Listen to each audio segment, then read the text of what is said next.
right. We'll go ahead and get started here. So good evening, everybody, and welcome back to Walks and Wall Street. Today is the official start of Q2. So congratulations, everybody. We've finally made it. Today is April 1st, 2024. It is a Monday. And there's a lot to talk about. It's going to be a pretty busy week.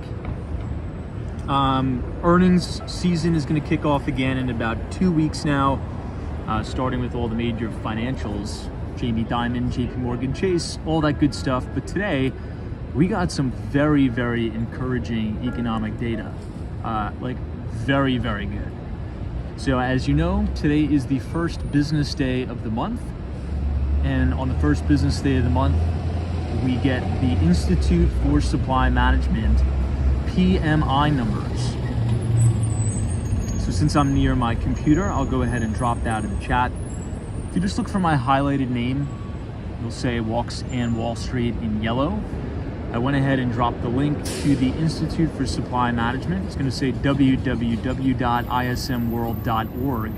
Let's go ahead and take a look at ismworld.org. And we had a monstrous, fantastic manufacturing report today, coming in at 50.3. Now, the vast majority of expectations on Wall Street was for 48. So again, we're starting to see the manufacturing sector in the U.S. economy really just come screaming back, which is very, very good news. Now, if you click on the report, I want you to go ahead and scroll down about a quarter of the way. And there's going to be a section that says what respondents are saying. And I would take some time out of your day, out of your night, whenever you have a chance, and just go ahead and read each individual section, okay? They talk to people from chemical products, from food, beverage, and tobacco, from machinery to fabricated metals to petroleum and coal products. Pretty much goes down the list.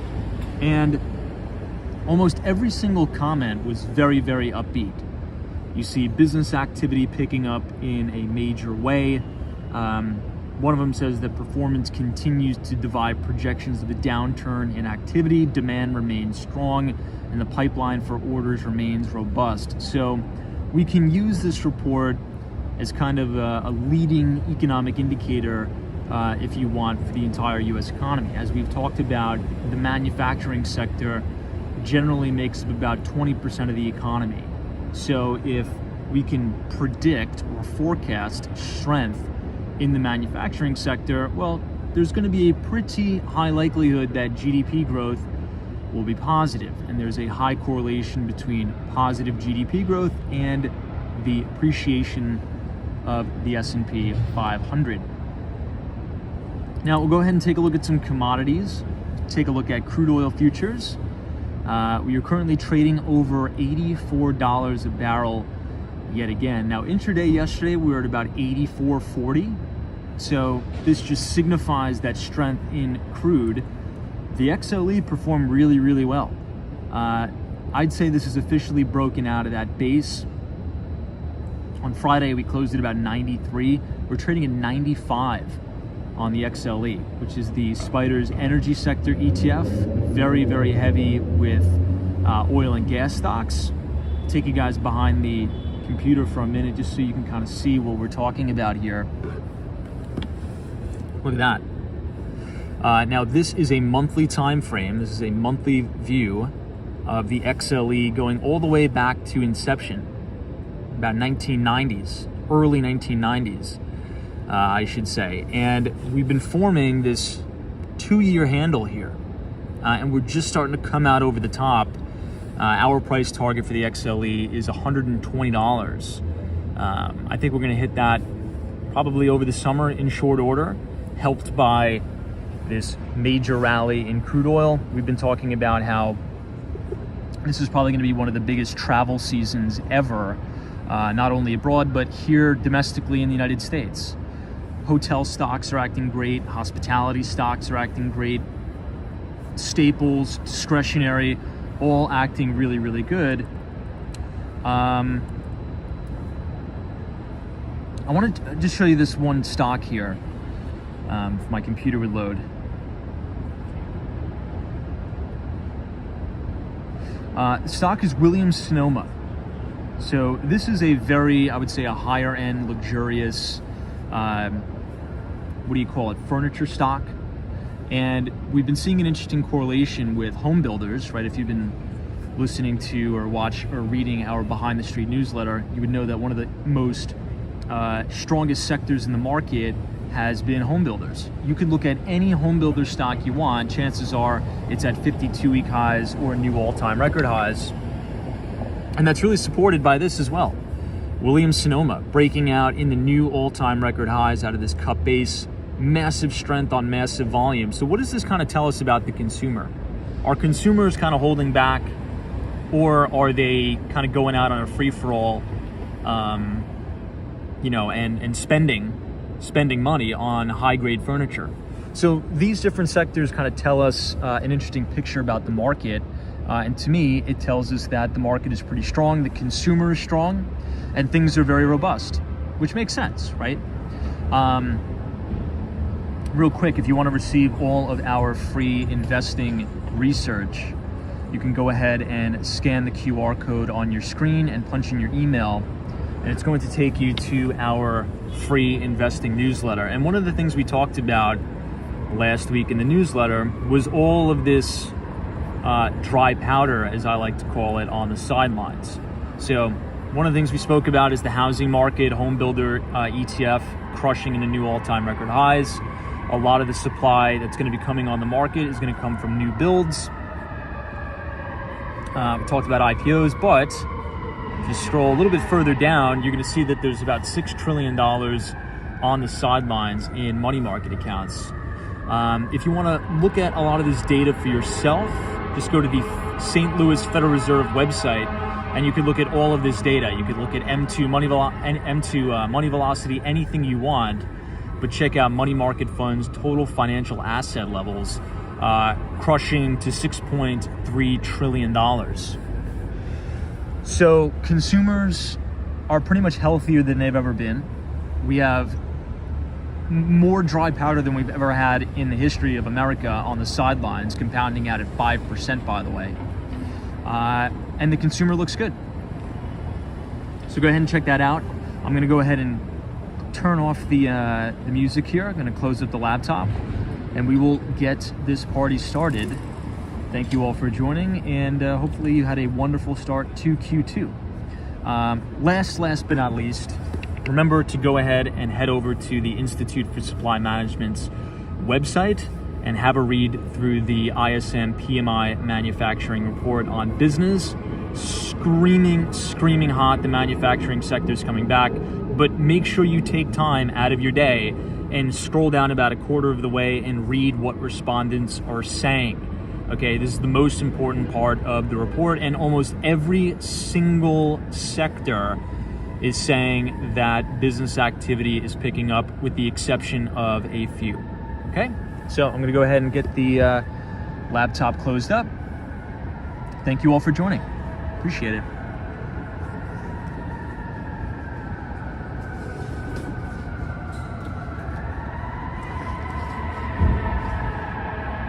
Now, I think we're gonna head to Sutton Place tonight. I wanna head over to the east side of Manhattan. We're currently reporting live directly outside of 432 Park Avenue. Check this out. This building is absolutely gorgeous. And just off to the right of 432 Park, you see the Four Seasons Hotel, which is set to open pretty soon. All right, let me go ahead and get the QR code out of the way, and we'll get started. Thanks, everybody. Neighbor Bob, what's going on? Lost but not yet found. Welcome. I see Mary is here, Shannon, A Collector's Dream, Santi, what's going on? John Vanquish, what's up? Doc 7, Mary.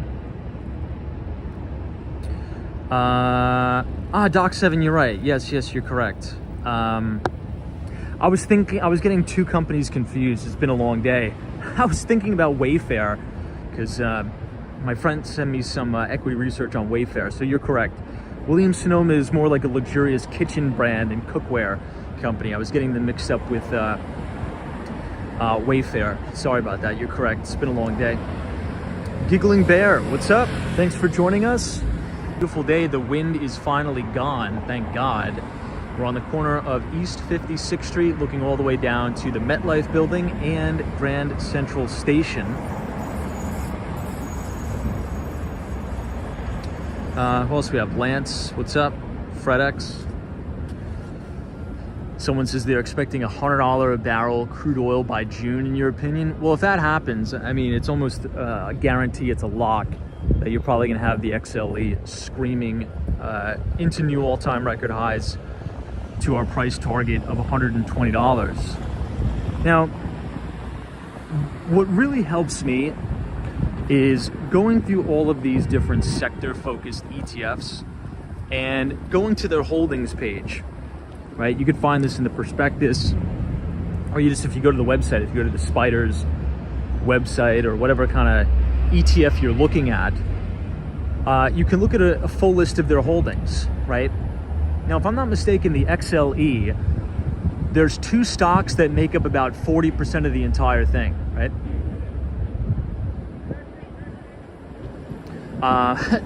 Stock number 1 is ExxonMobil, and I believe stock number 2 is Chevron. Make sure you pay close attention to those 2 stocks, and they're acting very, very well.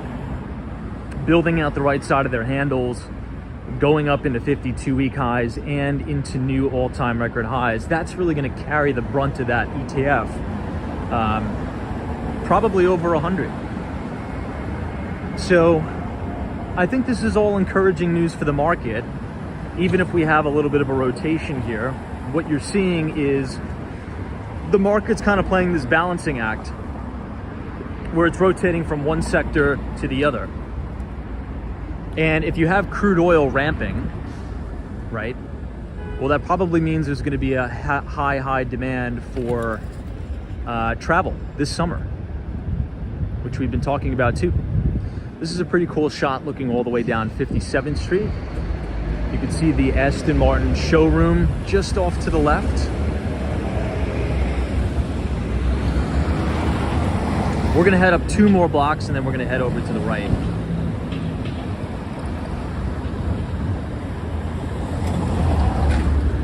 Amy T, what's going on? Says, good evening, everybody. Did you see the Empire State Building? Or the Empire State Building said today that they can... I don't know. I think that was an April Fool's joke, maybe.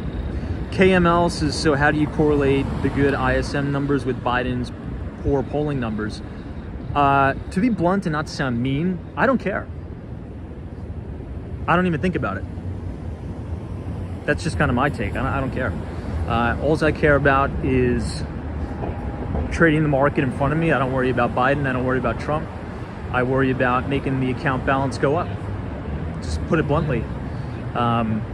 Manufacturing sector is roaring back in a major way, which it has been roaring back for some time now, by the way, everybody. You know, 4 weeks ago, I think this was about 4 weeks ago, so about 4 issues ago, I built a sample model, a very, very simple model in Excel. And I kind of took a screenshot of it and posted it in the newsletter. And I think everybody should be doing this, because if you go to that ISM PMI website, you can export all of the data for free, or you may have to do it on Yahoo Finance. So once you export that data to Excel, you can essentially make a dot plot of all of the PMI numbers historically, going back to inception. Oops, hold on one second. I gotta turn on the do not disturb. My bad. And over the past year, the PMIs have been turning up, right? They haven't necessarily been over 50. So if you've ever watched the financial media like CNBC and things like that, they still report the news as the manufacturing sector is contracting. But it's more so the trajectory of those numbers that's important. So now that everybody sees this 50, I think the ISM PMIs came in at 50.6 or 50.8 today. I forget, but it was over 50. But now Main Street is seeing this 50 number. And the headlines are going to be the manufacturing sector in the United States shifts from contracting to expanding for the first time. But they've missed the entire move a year ago. It was turning up 12 months ago. This trend has been going up, right? So it's very, very important, right? And I think this is why many people can interpret this data in the wrong way, because yes, it is true that a reading above 50 signals expansion in the manufacturing sector of the US economy, and a reading below signals contraction. It's kind of irrelevant because you need to worry about the trajectory of it. So it's good news. Overall, this is very good news. This is really what we want to see. What you don't want to see is the market trending in a direction, and then you have the fundamentals on the back end not cooperating with the data. So this is good news. Good news all around. All right, everybody, this is Lexington Avenue, and we are now looking directly at Bloomberg's headquarters. So the former mayor of New York City, but I would say more notably, the CEO and founder of Bloomberg. So Bloomberg Business, the media company. If anybody's ever used the Bloomberg terminal, this is their main headquarters in this massive building here. But Michael Bloomberg is really just focused on his philanthropy now. Very, very seldom does he really make any appearances here. He just focuses on, philanthropy, things like that. Yeah, FedEx is, Phillips' new Willow oil field is opening in Alaska, and it is huge. Wow, FedEx, I didn't know that. Let me take a screenshot of that. That's another stock that's ripping into new all-time record highs in the oil and gas sector. Peter says, I bought MPC and COP years ago. Good oil plays. Indeed. Mary says, which one of you? Oh, yeah.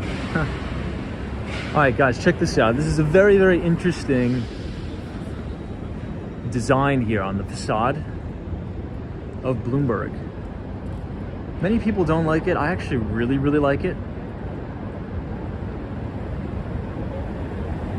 And during the holidays, there's a big Christmas tree right here.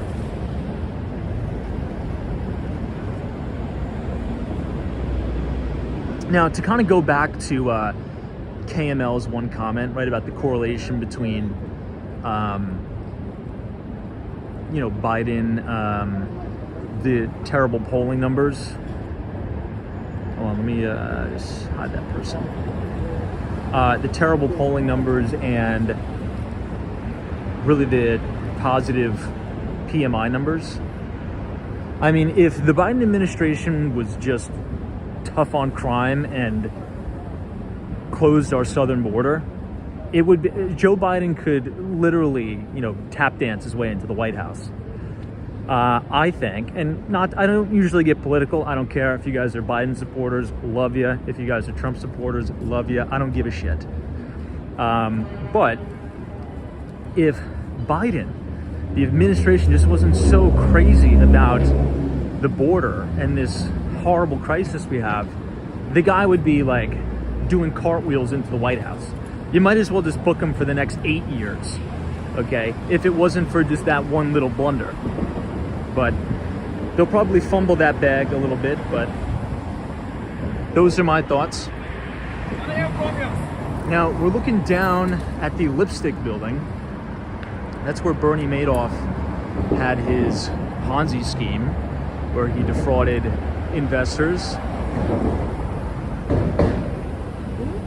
And speaking of Ponzi schemes and frauds, Sam Bankman-Fried was sentenced to 25 years in prison for his version of his Ponzi scheme, the FTX, which was the cryptocurrency fraud that came collapsing down.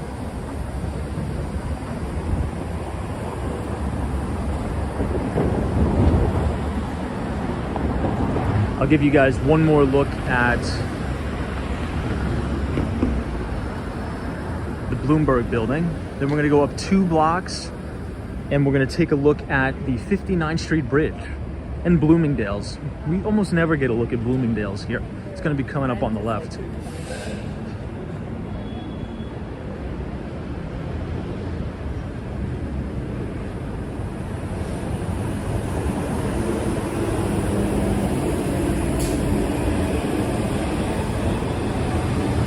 Wow.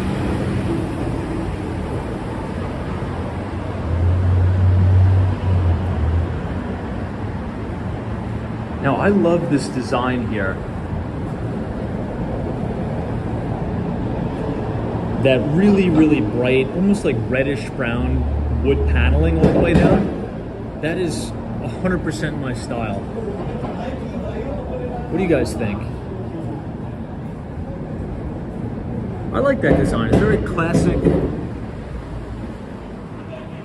It makes you feel like you're in a library or like a very, very old office, potentially from the 80s.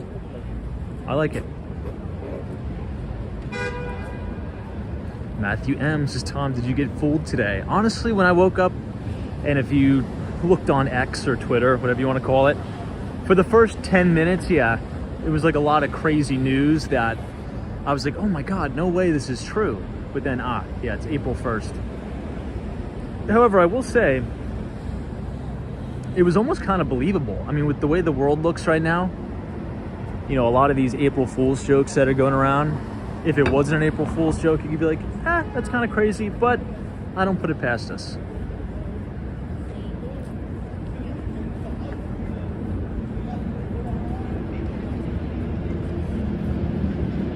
All right. This is going to take us directly to the 59th Street Bridge.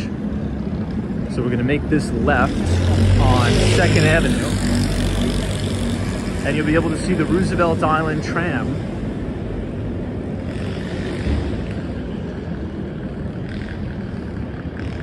Has really nice views of Long Island City, Queens, and the city looking back. Maybe one night we'll have to go over there and check it out. Hey, Vincent Lee, what's up? Natalie says totally anything can happen, for sure.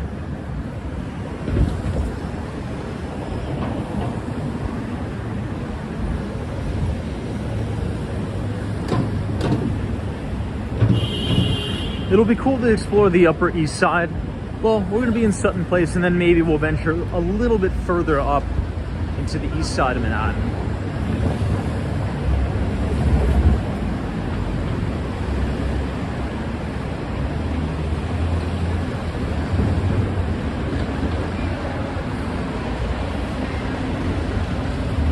It's the Edgecotch-Queensboro Bridge.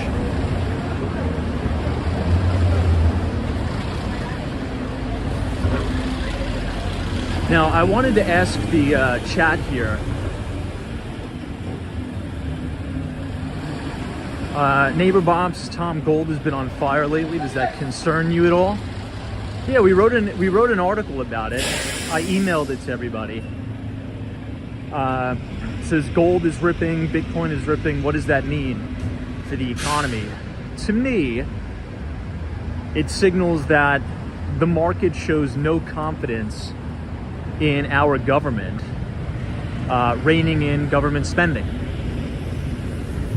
I believe it was 2 weeks ago, we just approved another $1.3 trillion spending bill. So people want to get long, hard assets. And it's not only gold and Bitcoin, by the way, neighbor Bob. It's commodities in general. Commodities are rocking into new highs. Crude oil, if you remember back in March of 2022, had this massive blow off top. This is the Roosevelt Island tramway. Let's see if we could see it leaving the station. It may leave right now. But crude had that really big blow off top at $130 a barrel and has been in a 2-year bear market. And just now, I think we could have very possibly entered a new bull market in crude oil. Right now, We're trading probably, what, $84 a barrel in crude if you look at the futures. So precious metals are ramping, right? Gold, silver, platinum, palladium, commodities, crude. I think that signifies that, number one, inflation is probably going to stay a little bit ingrained at that 3% level. And the market is expecting government spending in perpetuity forever. That's kind of what at least the way I interpret that data.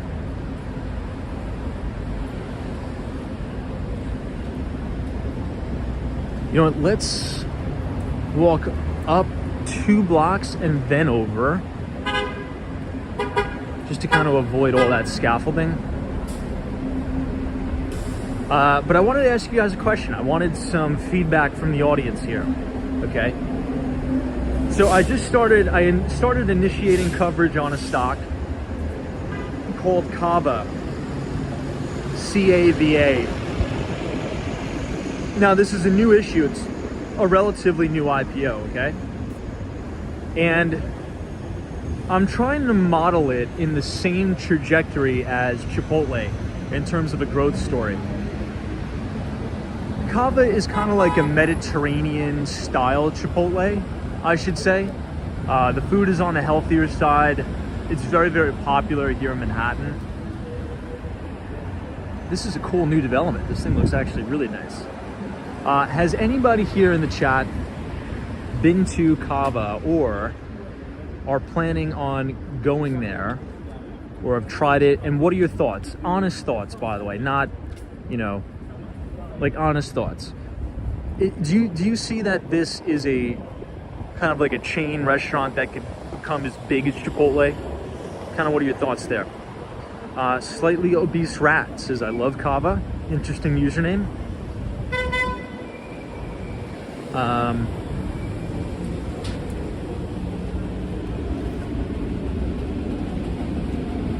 Wow, Isabella says love their food.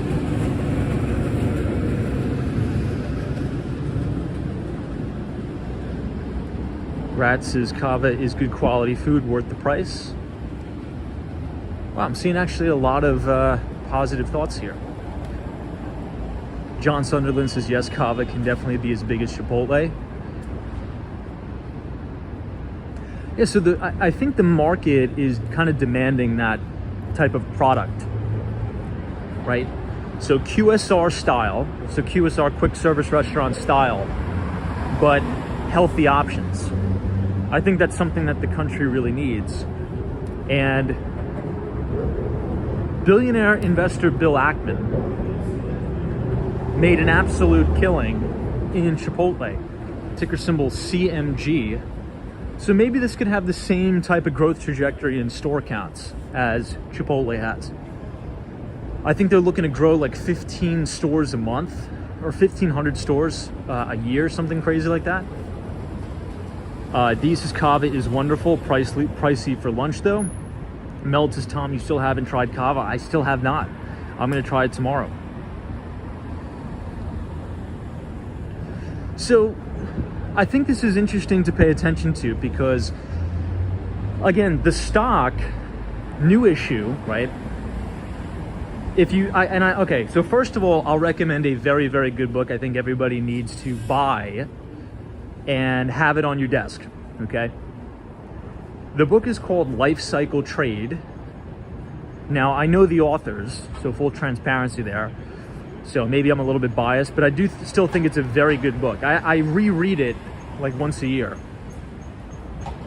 The book is called Life Cycle Trade by Eve Bobach and Kathy Donnelly, and it's all about, it's a full case study on IPOs, initial public offerings, how they trade, exactly what an IPO is, the institutional sponsorship. And this has carved out a really, really textbook, IPO base.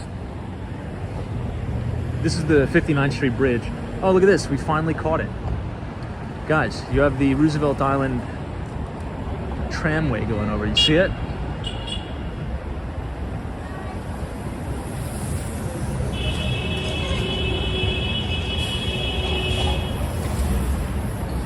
Maybe we'll have to stream over the bridge one day on the tram.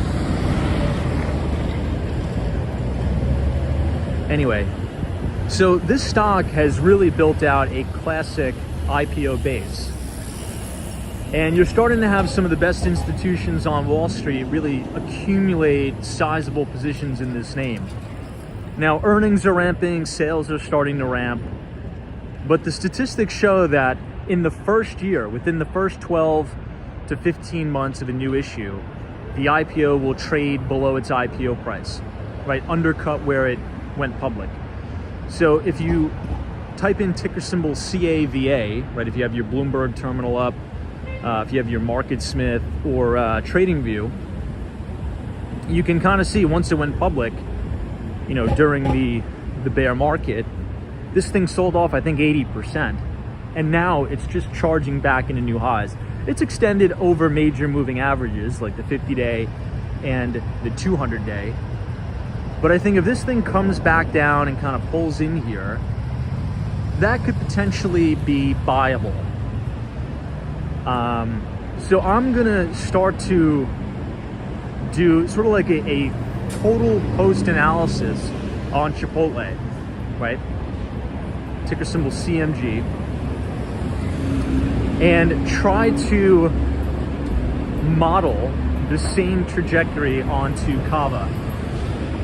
And we've talked about doing this with multiple other companies, and this is what a lot of equity research analysts do, by the way. I'll give you one example, which we've talked about frequently. There's a Trader Joe's inside the bridge, which is very, very cool. Now, one example is Monster Beverage. We've talked about that numerous times. Monster Beverage is one of the top performing stocks in the history of the market.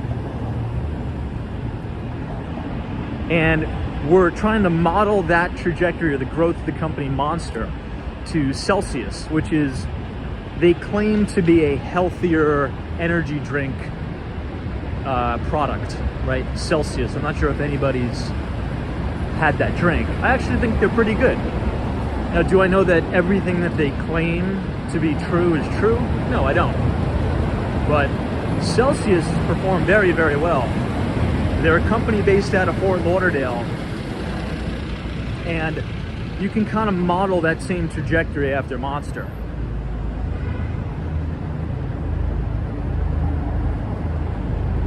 Here you have the TJ Maxx and the Trader Joe's right in the 59th Street Bridge. Let me try to wipe the camera lens. I think something may be on it. Sorry about that, everybody. There's like a glare on it.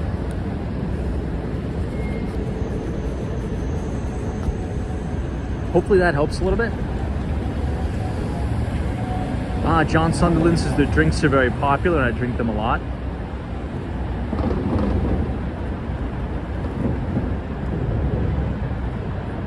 Gord says the end of New York City is not visible in your walks. What is that 29-story building without windows? KML is getting back to the ISM report. Would those numbers be as positive if government restrained its current levels of spending? Probably not. Probably not. It's a really good point. And that's why maybe that's sort of the tailwinds for the market too. You know, government spending is a form of stimulus, right? You have fiscal stimulus and then you have monetary stimulus. Monetary policy comes from the Federal Reserve. Fiscal policy comes from, you know, our illustrious government spending from our borrowing from our future and spending it now. It's a really good point, by the way. KML, very, very good point. Look at how beautiful these pre-war buildings are.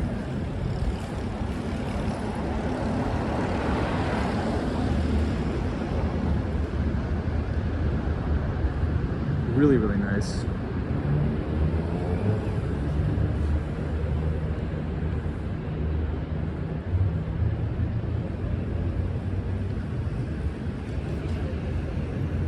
Hey, Tug Carter. This is Tom. What do you think about the Trump stock tumble today? it hit my floor and auto sold. I couldn't even tell you where that stock is trading at now. I looked at it on the day it went, on the day the deal went through. To me, it's a nonsense company, you know, so I don't even have it on my watch list. And I'm not saying this to be mean. I'm being blunt. It's a nonsense company right now. So I'm not even interested in it. I don't put any energy towards it. The thing does $3 million in revenue a year. And it's trading at what, a $6 billion valuation. So I don't see any value in it and any reason to pay attention to it. Now, does that mean I won't pay attention to it in the future? No. You know, if earnings start to ramp and if sales start to ramp, let's say if this thing goes from $3 million in revenue per annum to $20 million in revenue per annum, okay, well then I'll start to pay attention to it. But I just don't see it. I mean, there's so much, like, here's the way I think about it. This is the way I think about it. There's so much amazing merchandise on the market, right? You know, kind of think about it like you're car shopping and you have an unlimited budget. So if you're shopping for a vehicle and you have an unlimited budget, why would you ever settle for second best? You wouldn't. But in the market, it's essentially the same thing. Investors have unlimited budget in theory, so why would you settle for second best? And ticker symbol DJT is not even second best. It's like bottom of the barrel, scraping at the garbage. I mean, it's just like really piss poor. So I'm only want to pay attention to the most premium quality ideas to put my capital to work, right? Companies that are compounding out their earnings, right? Really, really ramping up on their revenue growth. So there's so much amazing merchandise in the market that their companies are in massive total addressable markets, right? They're at the cutting edge of innovation and artificial intelligence and machine learning. So, and again, I'm not trying to sound, you know, maybe like a little curt and nasty, but I think the preservation of mental capital in the investment business, this is a gorgeous chair. I actually may like want to physically take this chair to the office. What do you guys think? This is like a classic, you know, 1980s style office chair in New York City. I love that thing.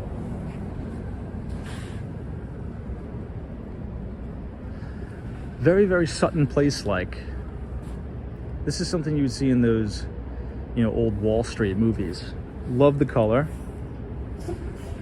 But you need to preserve not only your physical capital in terms of money, but your mental capital too, right? And many investors put all their time and energy and their money into these nonsense ideas. At the end of the day, behind every stock is a company with employees and earnings and sales.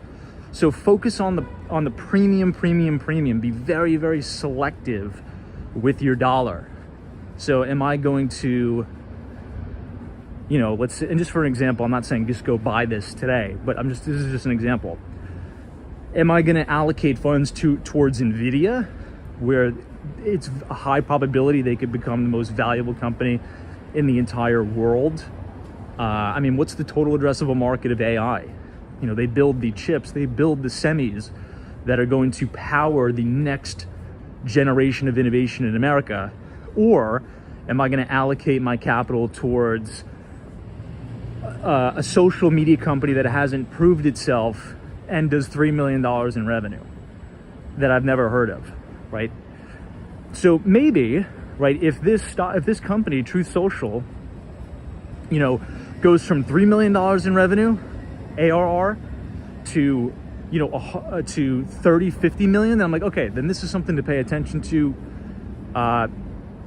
you know, because if it follows the same growth trajectory as a Meta or a Facebook, right, then that's very, very plausible.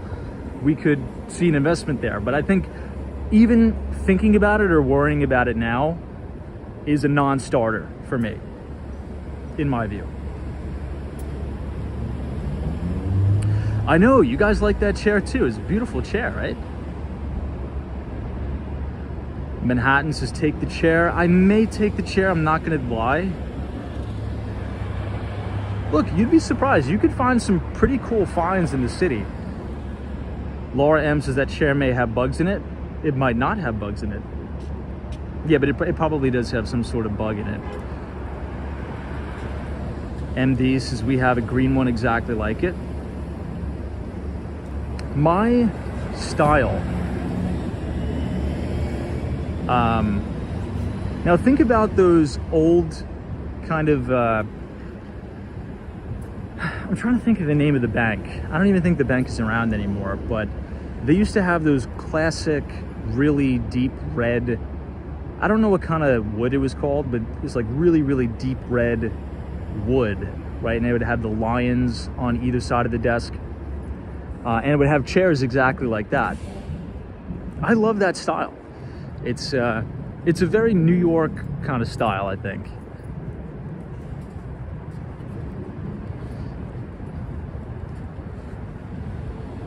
All right, everybody, welcome to Sutton Place. This is one of my favorite neighborhoods in the city. It's very quiet.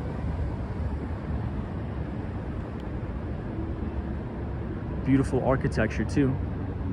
Ah, Rosewood, says Peter. Rosewood, copy that. Zozo Bob says maybe Cherrywood.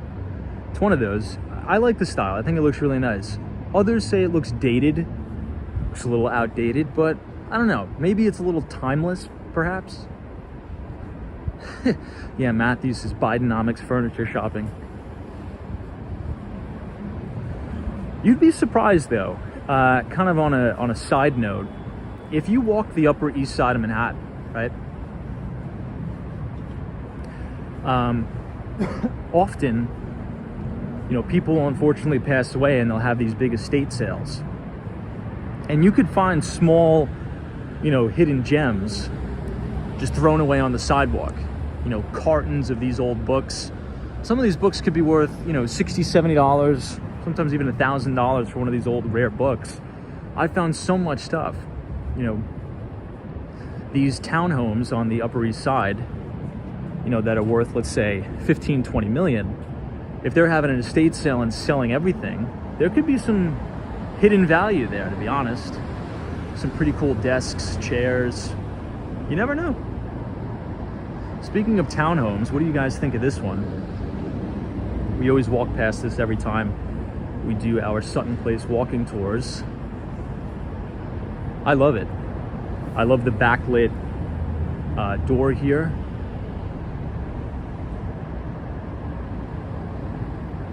I love the white facade with the black trim. I think it looks good.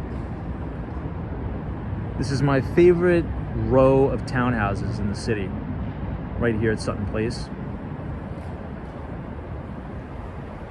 Richard Vogel says, is it real leather or was it pleather? Probably real leather. You know, the chair looked pretty old. If it's pleather, it usually like peels off, you could see. But real leather kind of wears, has like this wear to it. Here's another amazing, amazing townhouse.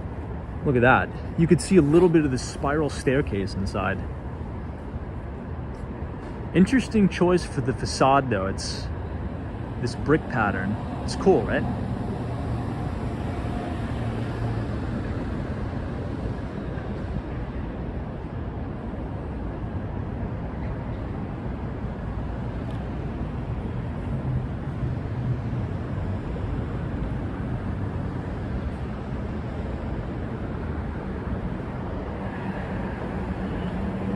So this is the corner of Sutton Place and Sutton Square.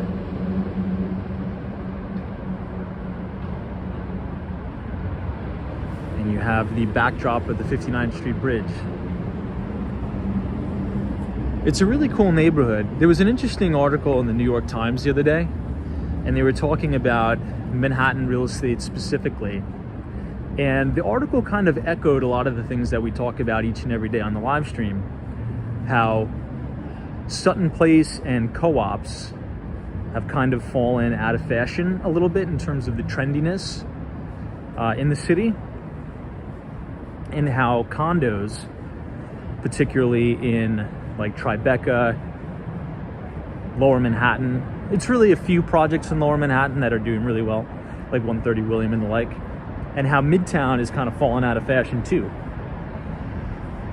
So you can find some listings here, and you could buy properties right in Sutton Place for $1,000 a foot, sometimes even like $950 a square foot. And in Manhattan, that's pretty unheard of. So there's definitely deals to be had. However, the question is, you need to make the bet and take the risk that, okay, is Sutton Place and our co-ops going to come back into fashion, or is it just done for? I don't know. In my opinion, I think neighborhoods in New York City are very cyclical. I think they always recycle in terms of its fashionableness, if you will. And if you're looking to move to New York City and you don't need all of the crazy amenities, and you're looking for more space in terms of more square footage, and you want to try to save a couple bucks, then, you know, maybe buy an older place that's trading at like $1,000 a foot, $950 a foot, instead of maybe buying new development that could be $2,000 a foot, right? So this is Sutton Place Park. You have another huge string of these gorgeous townhouses here. You have a private driveway, 24/7 security, and behind your gate, not only do you have obviously the main entrance to your townhouse, but you have your backyard. So this is a drop-down backyard, and it overlooks all of the East River, the 59th Street Bridge, Roosevelt Island, and not only that, but if you turn the camera a little bit to the right, you can see almost all of Long Island City, Queens. It's really nice.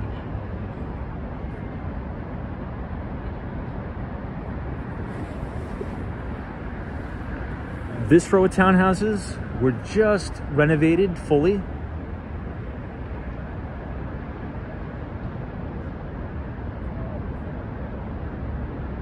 I know, Tug Carter. This is the chairs of Sutton Place of the office furniture for sure. This one's going under a complete gut reno too. All right, we'll take one quick peek inside Sutton Place Park.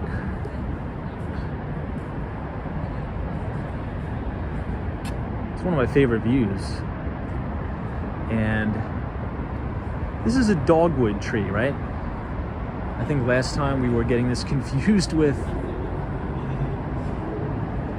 I got this confused with cherry blossoms, but I think these are dogwoods, according to Peter in the chat. Look at how stunning that is, guys. That's unreal.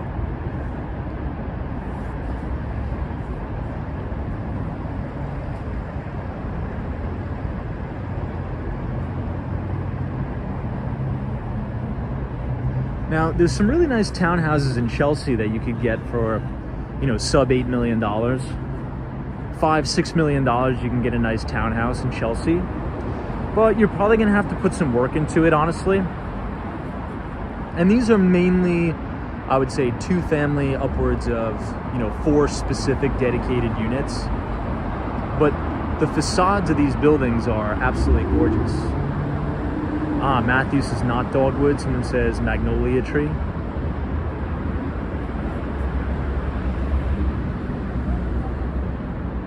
We'll remember that, magnolia tree. They look awesome. I mean,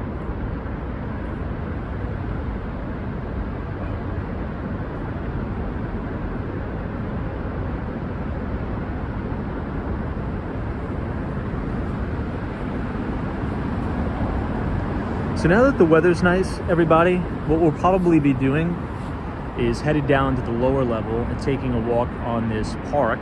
This is an elevated running path, walking path, kind of like a park bridge. And you have really, really nice views looking down all the way to Brooklyn. You can see the Williamsburg Bridge from here and the Brooklyn Tower. Brooklyn Tower is probably gonna go into foreclosure. Anyway. Ethan G says, Tom, have you ever been to Staten Island?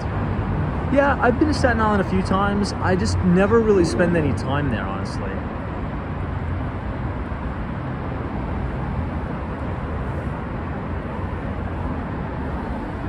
But if you guys are enjoying the live stream so far tonight here in Sutton Place, feel free to leave a like on the video and click the subscribe button if you're new. We do these streams almost every single day starting at 8:30 p.m. Okay, let's head back into the street level, Sutton Place. We'll head further into Midtown. Look at how nice the backyard looks. Pretty cool.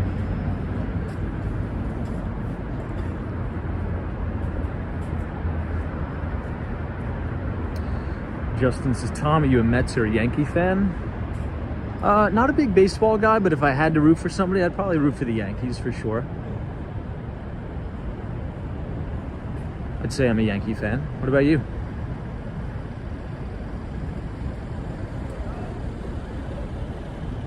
But I appreciate everybody's insights on that company, Cava.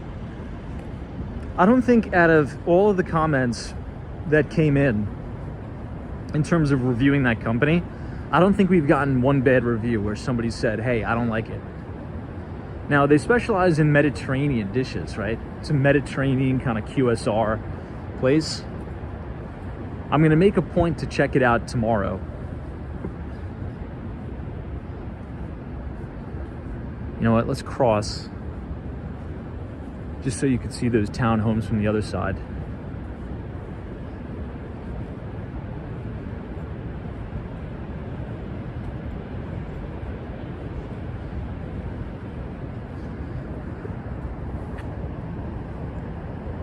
Oh, cool. Brad's Brains is hola, everybody. Got to shout out my alma mater. Iowa women's basketball team tonight just beat LSU, headed to the Final Four. Oh, that's awesome. Love March Madness. Well, congrats to you, Brad. Laura M says, just know Cava is heavy on the garlic. Copy that. What would be your go-to order?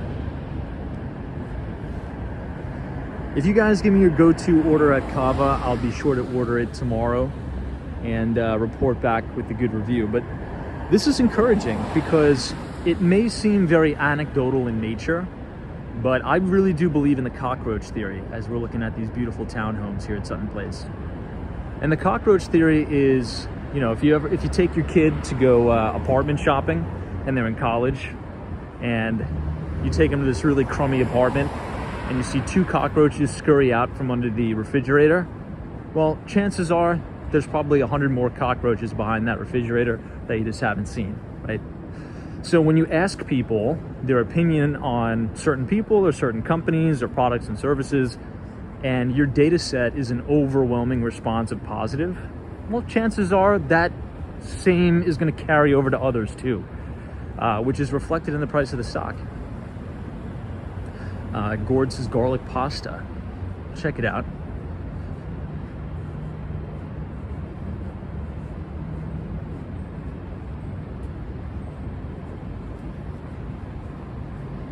We're crossing to the south side of Sutton Place, East 57th Street. Laura M says the falafel pita is excellent. Also try the lemonade. I will. There's always a line out there.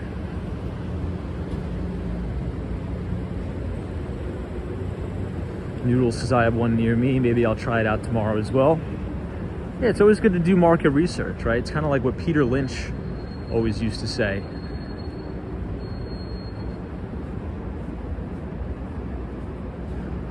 Peter Lynch is,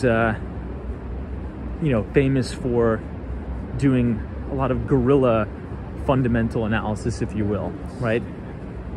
Asking questions, going out and trying places, asking what consumers are thinking about these different products and services. Because oftentimes in the investment business, particularly analysts, they can get too caught up in just looking at the numbers all the time. Wow, look at this unique view of 432 Park Avenue. This is super cool. Look at that. Very, very nice view. But, you know, you could be super caught up in looking at all the numbers, but the numbers really don't tell the entire story, actually, right? But if you're asking people on the ground floor, if you're actually going out and looking at these restaurants, just be observant, be curious. Are they packed? Are they not? You know, do they have bad customer reviews on Google? Right? These are all things that we could do for free.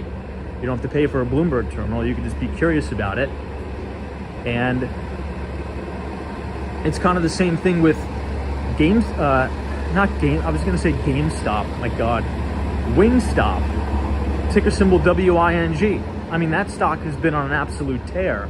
Earnings and sales have been ramping. And every time I go into a Wingstop in South Florida, the place is absolutely packed. And now there's 2 Wingstops here in Manhattan, and you see a line of food delivery bicycle guys outside of Wingstop almost every single day.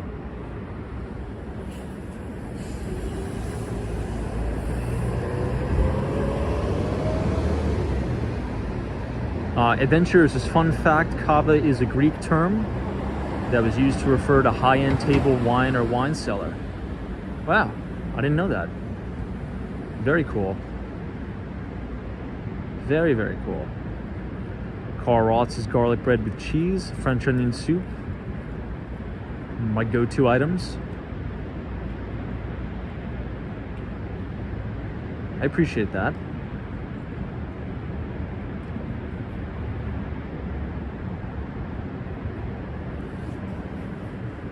You know what, let's see if we can get on this walking path tonight.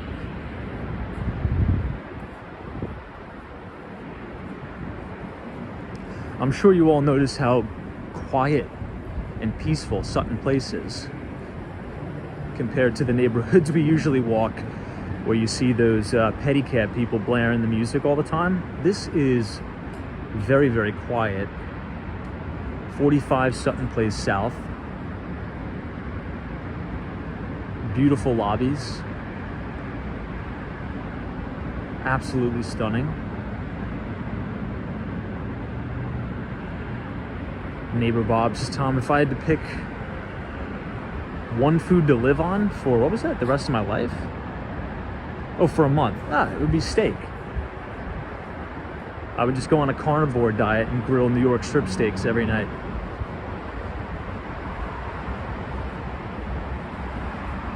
Wow, I think it's open. All right, let's do it. All right, we'll ask the audience. What do you guys think? Should we head into Midtown Manhattan, or do you guys want to see the brand new East River Park? What should we do? Because it looks like it's open.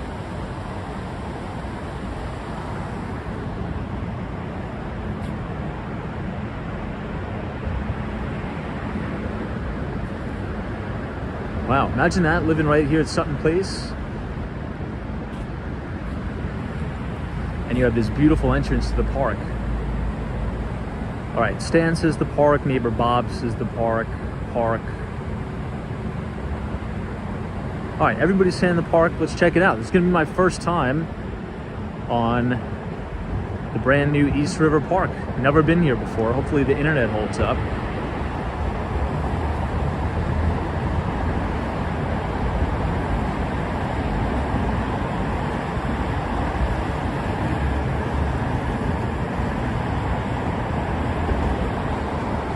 So you have this connector bridge that will bring you over the highway.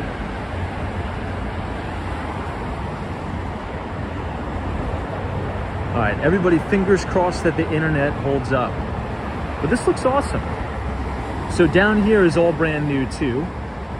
You see all new benches. This is right on East 53rd Street.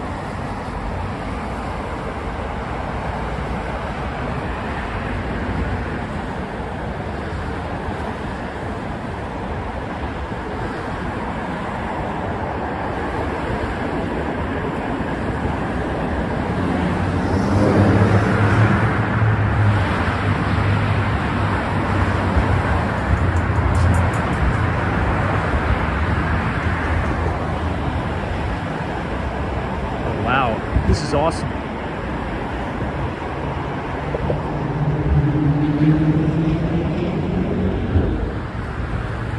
at how cool that is. It's literally suspended above the water. I'll make a prediction. Since nobody pretty much knows about this yet, hey. Oh, hi. Good to see you. It's a beautiful dog. Love it. Hey, have a good night. Take care. That lady scared the hell out of me. I didn't know she was right behind me. Beautiful dog, though. But I'll make a prediction. I think that this could potentially turn Sutton Place around and make it more attractive to potential buyers. Because this is pretty awesome. I mean, the views are great. You can see all the way to Long Island City, Williamsburg Bridge. This is cool. And there's almost nobody on it because pretty much nobody knows about it.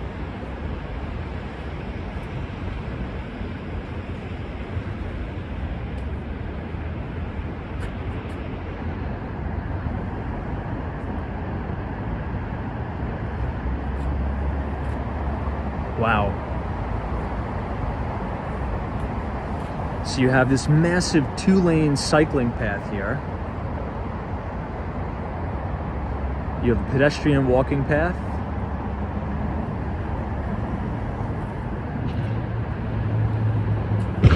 You have really nice water fountains where you can fill up your water bottle here.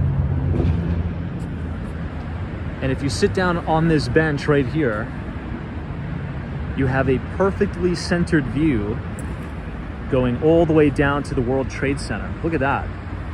This is a really, really cool park, guys.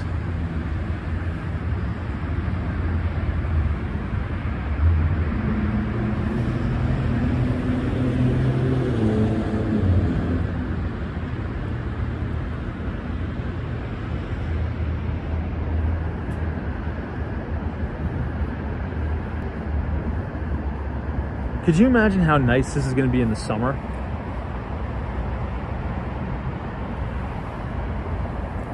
We'll take a walk down a little bit, or I should say uptown.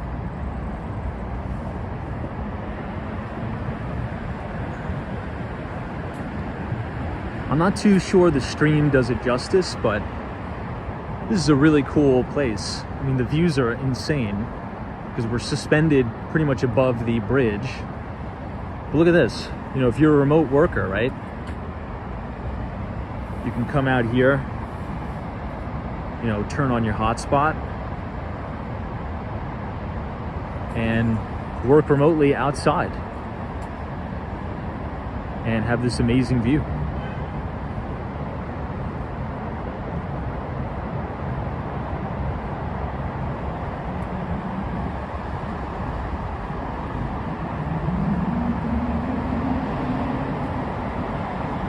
And I think this is going to stay like this for quite some time, by the way, because not a lot of tourist activity, if not, let me rephrase that, zero tourist activity happens at Sutton Place.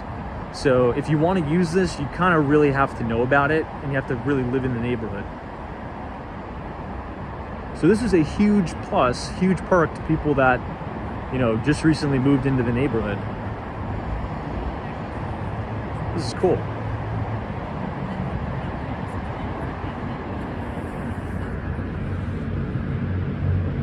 You can see the United Nations building all the way in the distance.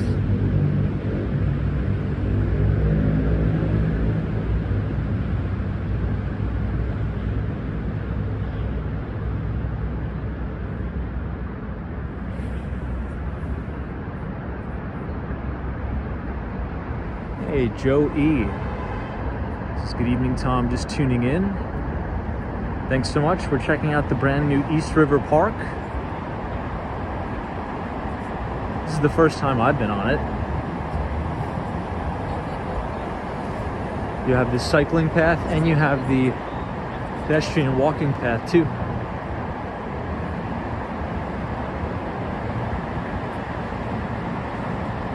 And it's very well lit, so it's not sketchy. Very, very well lit.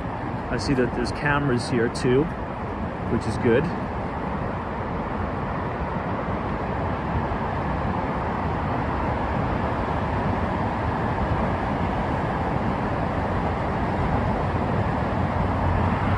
Let's have a look and see what this says.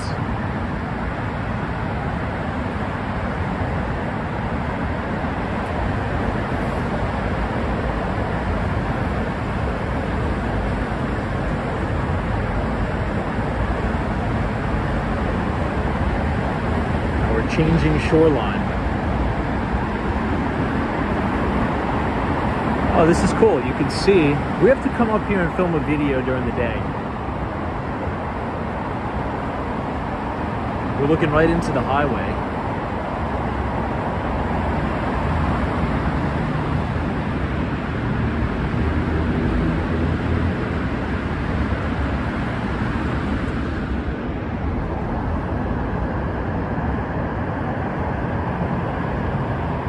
Wow, this would be a great place to skateboard too.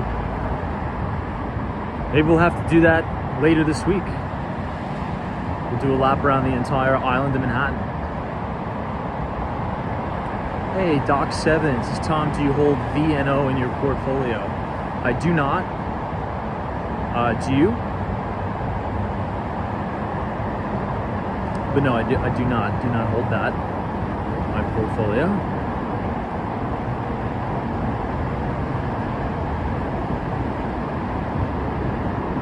This is going to give you a pretty cool perspective of those apartments that we were looking at before. I mean, imagine that being your living room window and just looking out over the East River. Killer sunsets, or sunrise, I should say.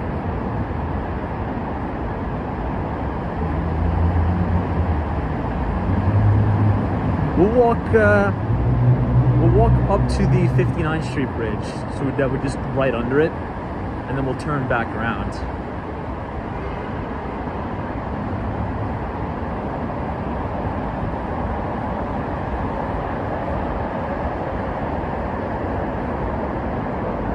And this big barge coming through.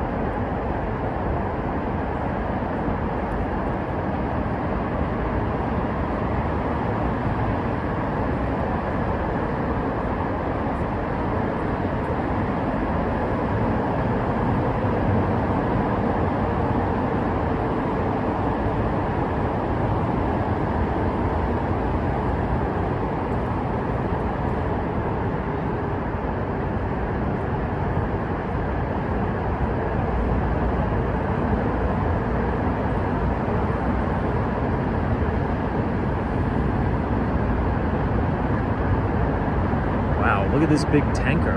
I wonder what that is, by the way.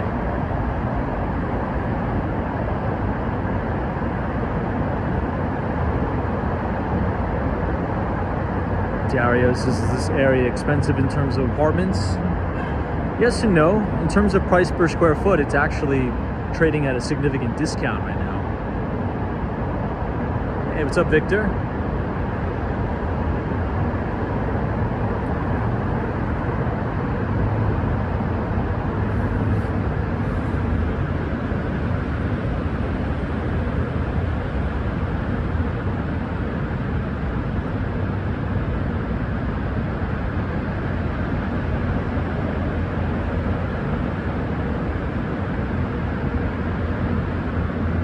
Melissa 2087, happy birthday to you.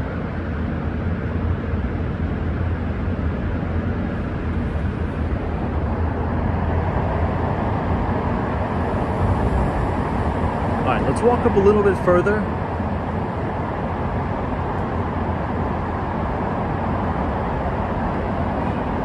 I know, that's so true.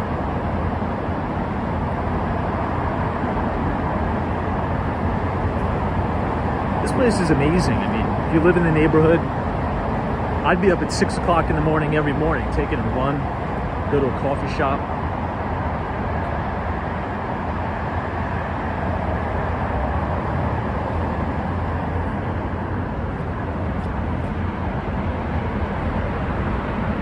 Oh, look at this. The Midtown, or the East Midtown Greenway, is designed to provide a pocket of green space in the bustling city environment. A variety of plants and trees help attract pollinators like bees and butterflies, while framing the river view for bikes and pedestrians.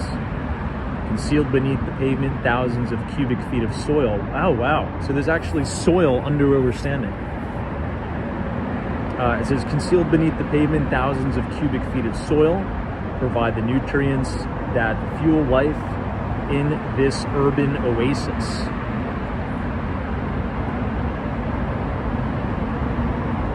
I think the city needs to do a better job with getting the word out about this thing. I've seen some videos on it, but I like it. This place is awesome. So there's soil under the concrete. Curious to see how everything's going to look like in the summer when it's in full bloom. Because right now everything still looks dead, like all the plants and everything. All right, everybody, for some context, if you rewind the stream probably about 15 minutes ago, this is exactly where we were standing, right? So Sutton Place Park, that's where we were standing. So the view when we were kind of overlooking the 59th Street Bridge.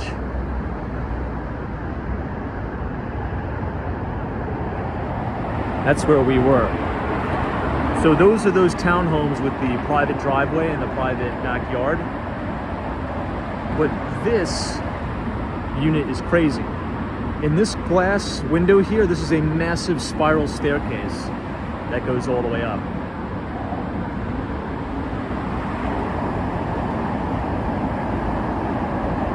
Maybe tomorrow I'll try to wake up early and film a standalone walking tour here. They label what street you're on too, 58th Street.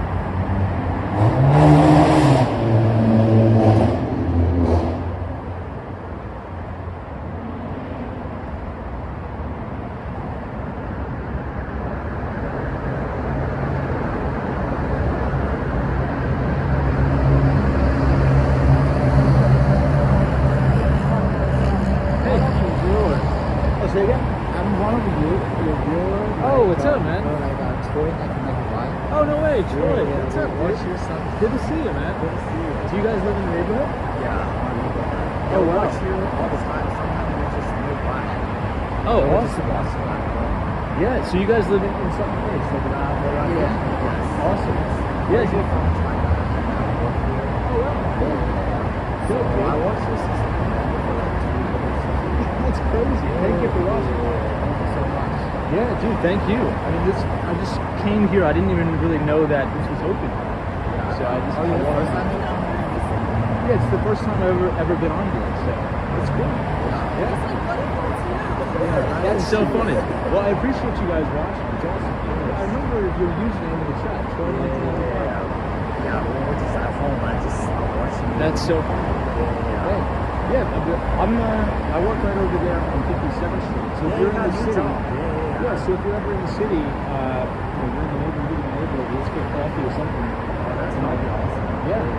But dude, it was a pleasure meeting you. Good. Nice meeting you too. But guys, thank you for watching and supporting. I appreciate it. Stay safe. Take care.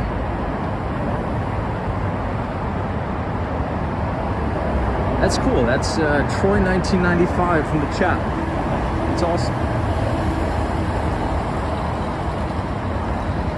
I feel like we've been meeting a lot of viewers recently during our walks, which is pretty cool.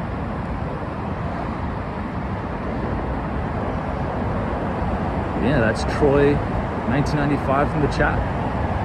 Super smart guy.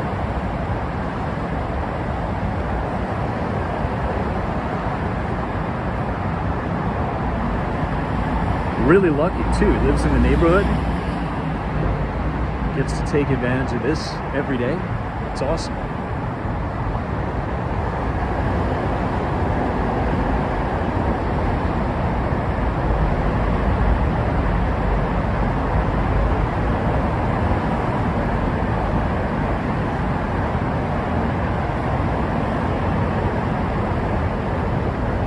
Oh, look what they built.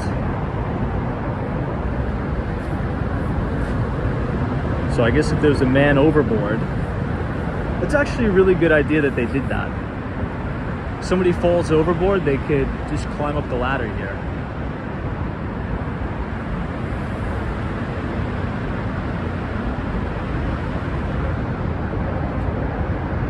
So we're now standing directly under the 59th Street Bridge.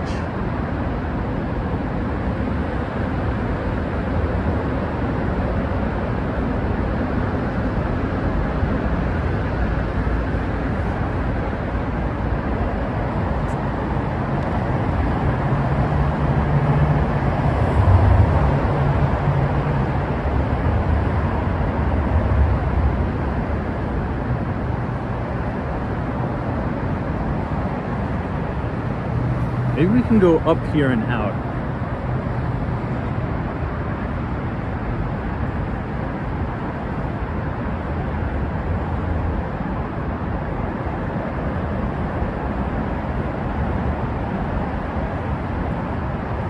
I don't know, what do you guys think about the new park so far? I think they did a good job. It feels safe, it's very well lit. I mean, with everything going on in the city right now, with people fearing for their, safety.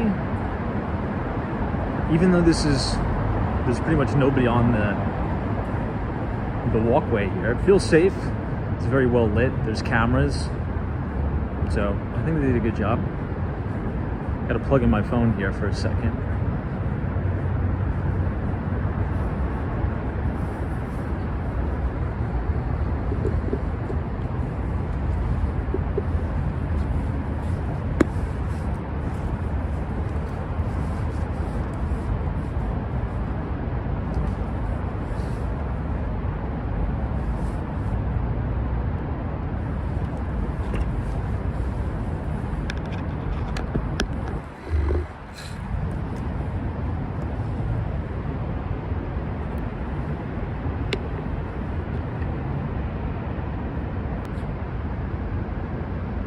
Yeah, someone says I like how many benches they have. Amy T. Agreed. Hey, Jennifer Jones says, hey Tom, would you like to take a swim in the East River? I would not like to take a swim in the East River. Although, I mean, on a serious note, I would still never, ever, ever take a swim in the East River. But I think it's substantially cleaner than it was back in the day. People swim in the Hudson River, even though I would never advise to do it. But they have the triathlon, right? The New York City triathlon, where they swim in it. Look at this, all brand new seating area here too.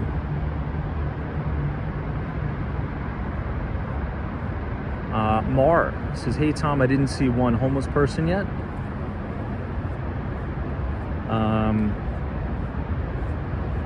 Is the media making the issue bigger than it actually is? It's interesting. I would say no. I'd say yes and no. You got to understand where we are right now. Number one, it's so new and it's so far east, right?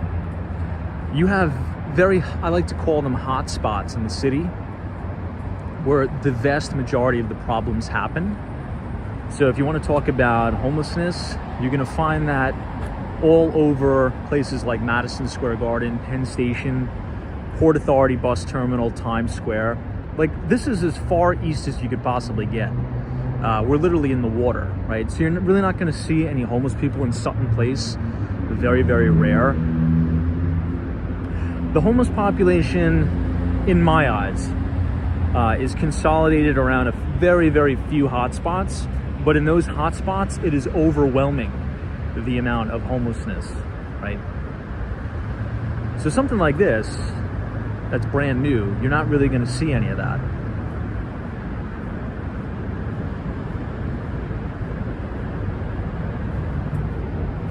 Let's see where this path will take us. But no, it's a big problem. I'll explain it like this. Everything that you see on the media about, New York City, in terms of like the negatives, it's true, but they focus on it and they don't show any of the positives, right? So yeah, are there random attacks? Yes. Are things generally less safe than they were, you know, prior to... Oh, this place is so cool. This massive ramp. This would be perfect for skateboarding, man. Back in the day, I would be crushing down here. Just as I said, perfect for skateboarding.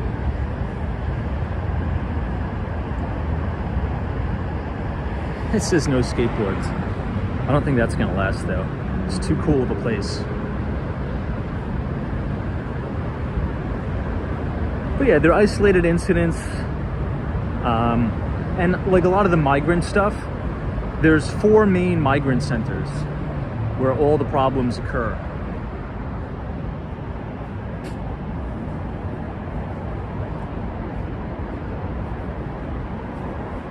But you're not really going to see that happen in Sutton Place.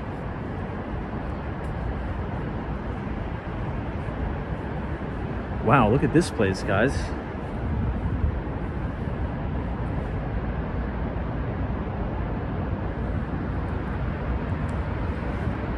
So you have all of this built-in, all these built-in chairs, the seating area here. So you could sit down on these 2 chairs. Wow. I could sit here all night, read a book, drink a coffee, get some work done, and have this beautiful view of the bridge. That's awesome. Man, the city really did an incredible job here.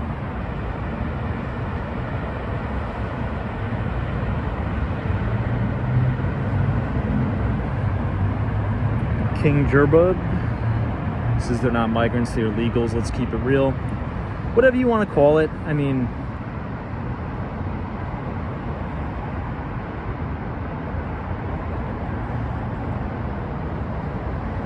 there's good and bad of every city. But, you know, looking on the optimistic perspective, you know, if you think New York City real estate is expensive now, with all of the craziness that's going on, imagine how expensive it's going to be when this city turns around, which it will. Like, that is a guarantee. The city is very cyclical. It'll always turn around. If you think the rents are high in New York City now, the rents are going to absolutely freaking scream when this city cleans up all the crime. That is a guarantee. You could, you know, write that down in the history books. That's my prediction on April 1st of 2024.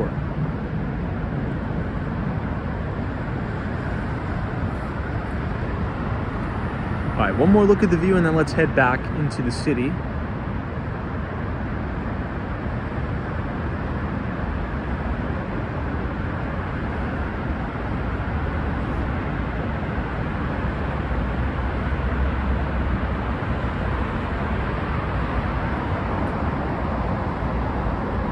Really wish the Roosevelt tram would come by here.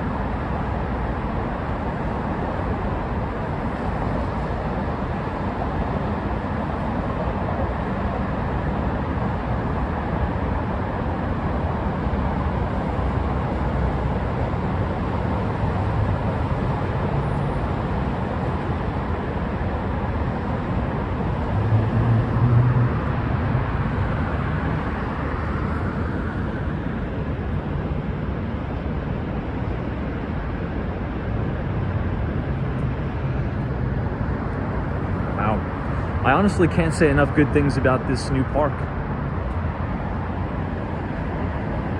You guys will have to see it in person. I don't think the stream does it justice. You know, because we're streaming in 1080p, right?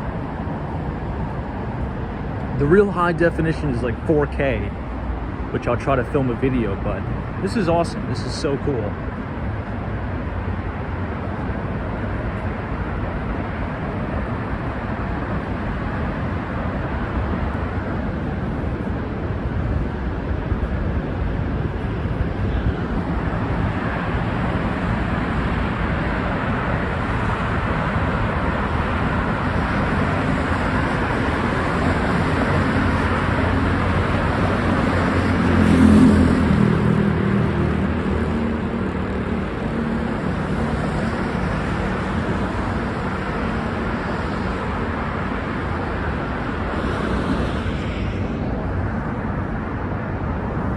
So this is like a big observation deck, pretty much.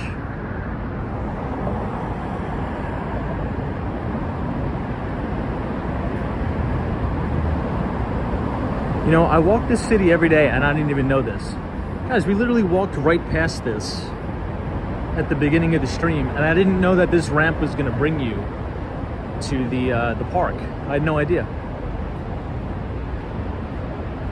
So you don't even have to go all the way down there. You can just enter from here. I never knew this.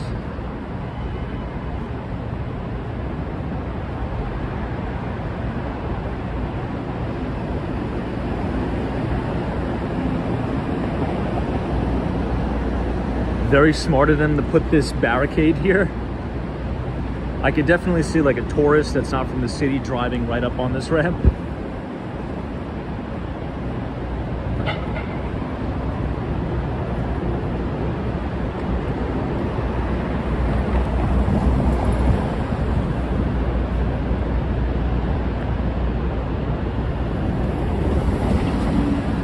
So this is 60th Street.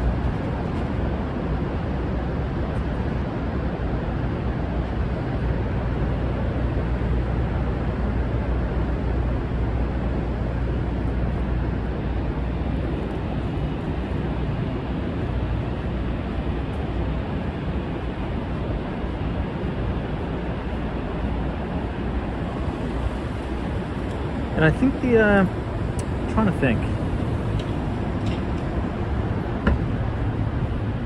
Roosevelt University is around here somewhere, right? I think that may be further down. I forget.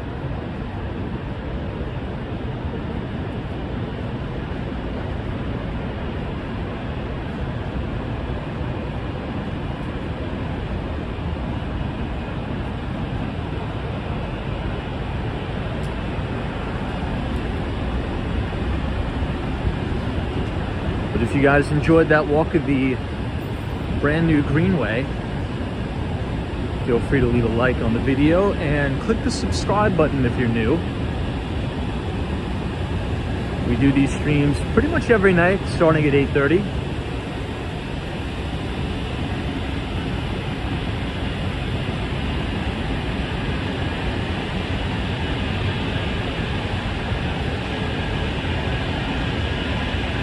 Hey, Alberto says greetings from Miami. I'll be in Miami next Tuesday.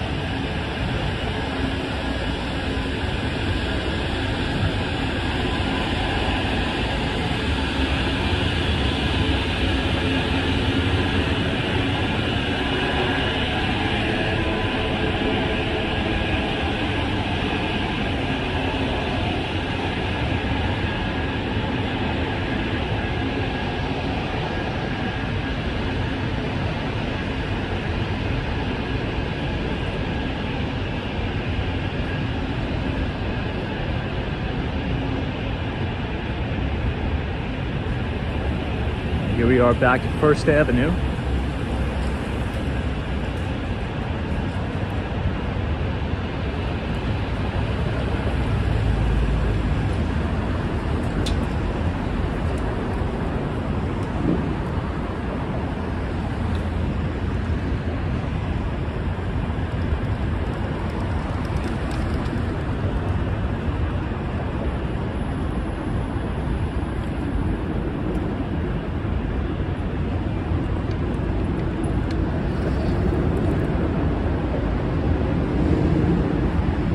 Let's navigate around and out of here.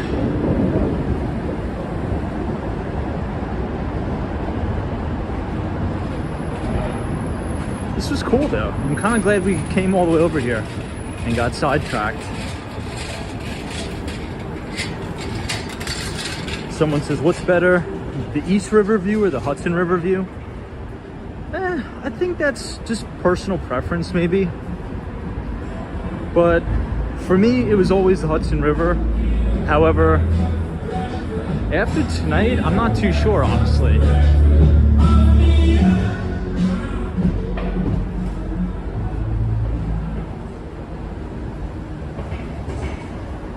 With that new park, I mean, it kind of gives Hudson River Park a run for its money. The good thing about the west side of Manhattan is if you go to the Upper West Side, you obviously have Riverside Park, right?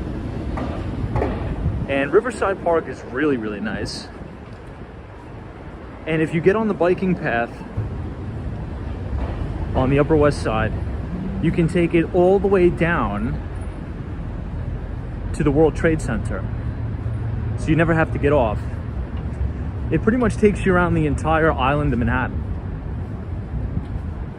And along the way, you're gonna see the Intrepid, which is that big museum aircraft carrier. There's numerous basketball courts, tennis courts. I think they're building paddleball or pickleball now that's popular. Anybody here play pickleball? Oh, here's the Roosevelt Island tram. We just missed it.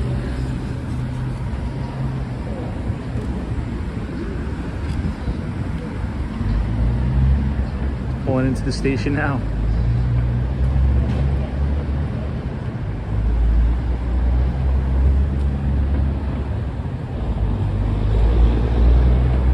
That's cool.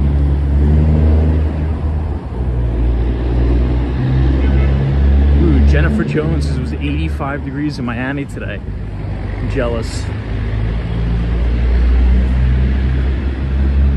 It's the type of weather I like, 85.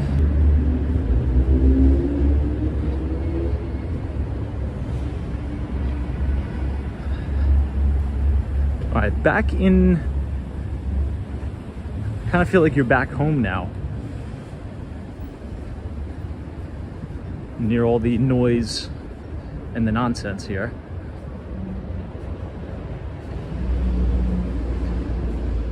But for those of you who are just joining in the first part of the stream, I'd say probably about the first 30 minutes before we went onto the park, there was some notable economic data that came out today that I think everybody should be paying attention to. The Institute for Supply Management released the PMI numbers for the manufacturing sector. If you want to take a look at that report, just type exclamation point ISM in the chat. Once again, exclamation point ISM in the chat. And the Nightbot will drop the link to the Institute for Supply Management. And you could click on the manufacturing PMIs or the services PMIs. Now, we got the manufacturing number today. Absolutely blew it out of the water, coming in at 50.3, I believe. In 2 days, we're gonna get the services PMI. And PMIs have been trending up for over a year now. And again, there's a very, very high correlation with the growth in the manufacturing sector and GDP growth, because the manufacturing sector makes up about 20% of the US economy. So one could say or infer, as we're backed by Bloomingdale's, if the manufacturing sector is robust and recovering in America, well, GDP growth is going to be robust. And 70% of the time when GDP growth is positive, the S&P 500 is positive over the next 6 months. King says, when does the congestion pricing go into effect? Oh, it goes into effect in June, you're saying? Yeah, I think that's all nonsense, that congestion pricing. I'm totally against that. I think that's a really big mistake for the city to do that. I mean, I love New York City, you guys know that. But, I mean, my God, it seems like the local government here is so incompetent. Every single thing that they try to do, the city, to help the lower and middle class, it does exactly the opposite. It just burns the middle class and the lower class, right? Because the socioeconomic environment, I should say, of New York City, particularly Manhattan, right? And let's narrow it down to Manhattan because that's where the congestion pricing is going to be. It's very bifurcated, like extremely, okay? Manhattan is pretty much the extreme haves and the extreme have-nots. So congestion pricing, I don't even know how much it's going to cost, maybe like $10. I mean, look, is that going to hurt the banker who's getting driven to work in a black car? No, they don't give a shit. Excuse my language. But it's going to hurt the average person that's commuting into the city because they have to go to work. It's going to hurt the small businesses that have to come in from Queens, right? The HVAC companies, the plumbers, you know, the workers, the food delivery people. It's going to burn them. And when it burns them, guess what? They have to increase their prices to then in turn pass on the congestion tax to guess who? You, right? So even if you don't have a car and you say, hey, I don't have a car, so I don't have to worry about the congestion pricing. Kinda you do, because the plumber that you call to fix your, you know, leaky faucet, if they have to drive into Manhattan, right, from their headquarters in Long Island City, and they do that 2-3 times a day, they're not just gonna say, oh, I love paying the congestion tax, I'm gonna happily pay it. No, they're gonna probably pass it on to the consumer. There'll probably be a line item on your bill that says, you know, service fee, right? And if you guys don't think that's gonna be the case, well, okay, maybe you're right, and maybe I'm wrong. I have an open mind. However, has anybody gone out to eat at a restaurant lately? If you've gone out to eat at a restaurant and you've been paying with a credit card, almost every single restaurant now in the city has this surcharge. And why do they have a surcharge? Because the credit card companies charge them a fee to process the payment. And the fees have gotten so egregious now that guess what? The restaurants aren't going to eat that cost. They're going to pass that on to you. So that's why a lot of times when you see that service charge, it's to cover kind of that commission that they have to pay to the payment processors. So it's going to be the same thing here. So look, not a big fan of the congestion pricing. Actually, I'm against it, but I do have an open mind. So if somebody has a good argument for the congestion pricing, it's not like I'm going to be super combative and closed off and not listen to it. No, I'll listen to it because maybe I'm wrong. But from what I'm seeing so far, I don't think it's going to be positive for the city.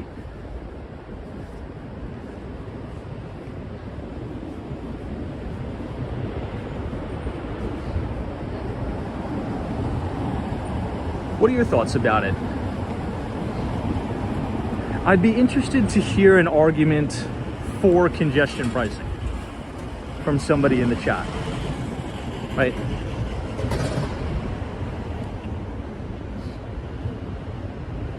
Chris B says we are seeing that constantly here in Nashville with the surcharges.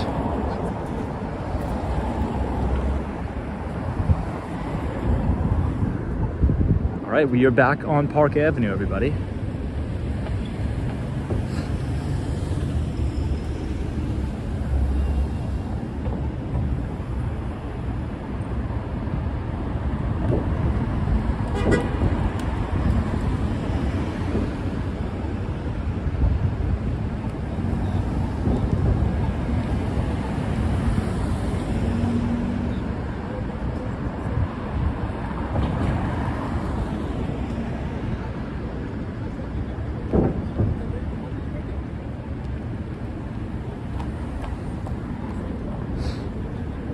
Victor says I met a waiter that made $300 in tips.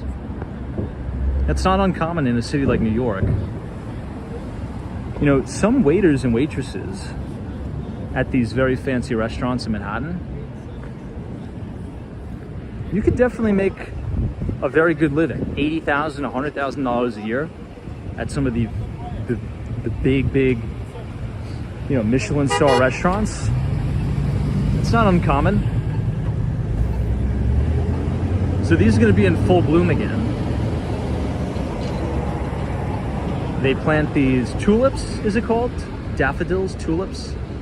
They plant these all up and down Park Avenue. This is going to look amazing over the next coming weeks. Yeah, so the congestion pricing is to discourage people from driving their cars, but also to make up for the fare evasion too in the subways.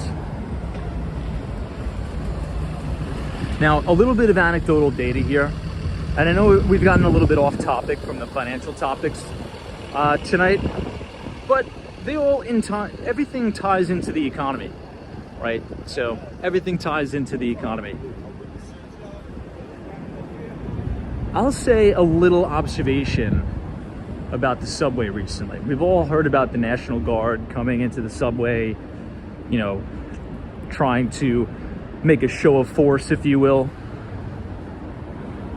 to discourage people from, you know, slashing people randomly or pushing you onto the subway tracks and murdering you.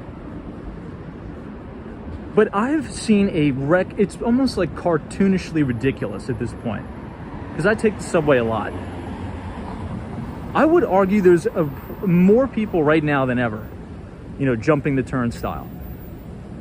It feels as if sometimes I'm the only one who's paying it. Now, that's a total gross exaggeration, obviously. Okay, I'm not the only one who's paying for the subway. It's just an exaggeration to make a point. But I'm not gonna lie. Every time I swipe in, I at least see 2 or 3 people jumping it. So if you do the math on that, if I take the subway 4 times in a day, and it takes me 30 seconds or less to swipe in, and in that time I see 3 or 4 people, you know, going through the emergency gate or just jumping over or just not paying it, that happens every day, every minute, in perpetuity forever. So that is, like, when the MTA gives out those numbers saying, you know, fare evasion costs us $1 billion a year, I totally agree with those numbers. Like, I absolutely totally see it. I don't think the MTA is lying about that. There's so many people now that it seems like they just don't care. You know, and it's important to pay it. You know, yeah, is it $2.75? Is it the biggest deal on earth? No, it's not. And I'm not trying to be a stickler about it. But when you kind of let that, I call it the degradation of society, commence, right? First, it's $2.75. But if it's $2.75 times everybody, you know, that really puts a strain on the system. It really, really does. And at the end of the day, we're all in this together. We're all New Yorkers, right? So it's kind of like the reframe should be from the mayor: every time you pay your toll, you're helping your fellow New Yorker, right? There should be some sort of campaign, right? Because at the end of the day, it's all psychology. The mayor needs to reframe the subway to say, hey, you should feel good about paying your toll. Every time you swipe, you know, you're helping the city recover. You know, everybody in the country is trying to count New York down and out. You know, we could prove them wrong by doing something so simple, by not being a criminal and just paying your fare, right? It adds up. So the solution is not to tax the residents of the city even more and burden them even more. The solution is just to enforce the law, right? Something super simple like that. Just, we have normal laws in place, just enforce them, that's all. You don't have to add new taxes to make up for the criminals. Just prevent the criminals from committing crimes. That's it. But yeah, it's been overwhelming. I mean, the amount of people just jumping the turnstile, it's crazy. And right in front of the police officers too, by the way. Particularly at Penn Station, when I get on at 34th Street, there's 2 cops posted up. Everybody's just leaping over the thing, they don't care. Maybe they'll grab 1 or 2 people once in a while, but still, they just pour in. All right, guys, we are now back at 432 Park. One of my favorite buildings in the city, developed by Harry Mackellow.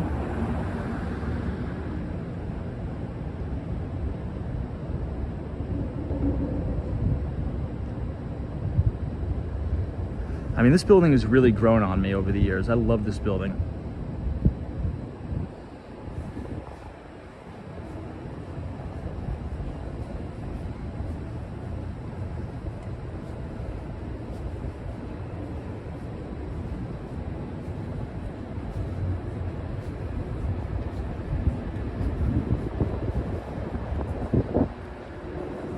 Oh, look at this. They have the ticker tape here. Now it won't focus.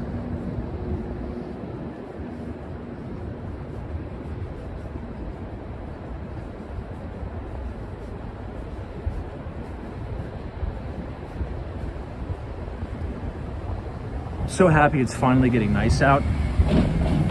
It's a beautiful night in the city. It's like 55 degrees. It's awesome.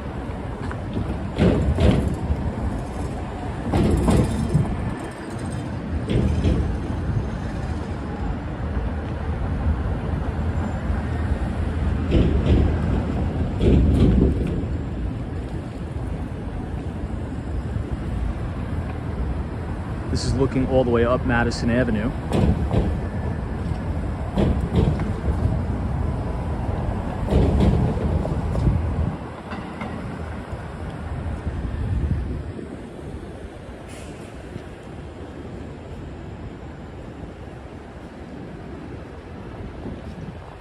But yeah, so a lot of the different stocks we talked about today, an individual stock we talked about, Cava, right, CAVA. I'm gonna check it out. I'm gonna go there tomorrow. I'm gonna give you guys a review. But the stock is performing really well, breaking out of an IPO base. And this could potentially have the same kind of growth trajectory as Chipotle, Cava. So we'll see. I think it's gonna be an interesting one to watch.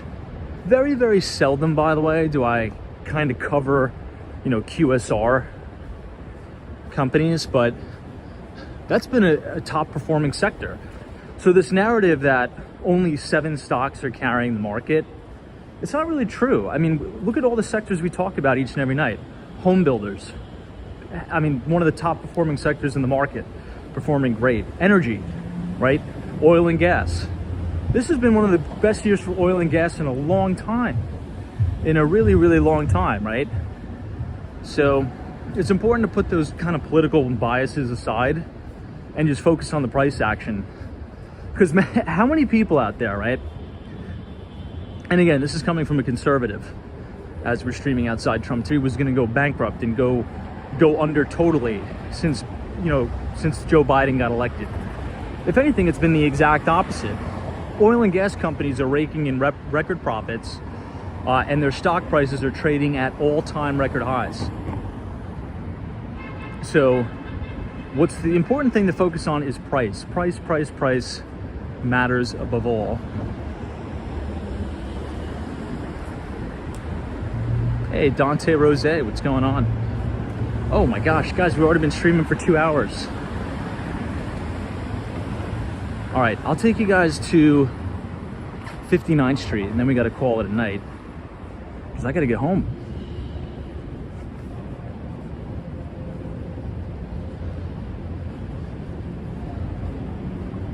So let's do this. I'm going to take the train. Let's go up and around. I know, MD says that went by fast. That went by crazy fast.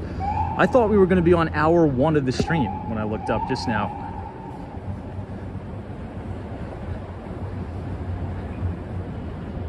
Yeah, so MD says, Tom, any good old pre-war buildings on 58? Actually, yes, a lot. That would probably be better showcased on a standalone video. But there's some really, really unique buildings on 58th Street. You're going to see a lot of those iconic buildings on Central Park South. The ones behind them, there's some really nice units. Lots of condos. But you do have pre-war in the mix. I know this isn't 58th Street, but you can see some right here.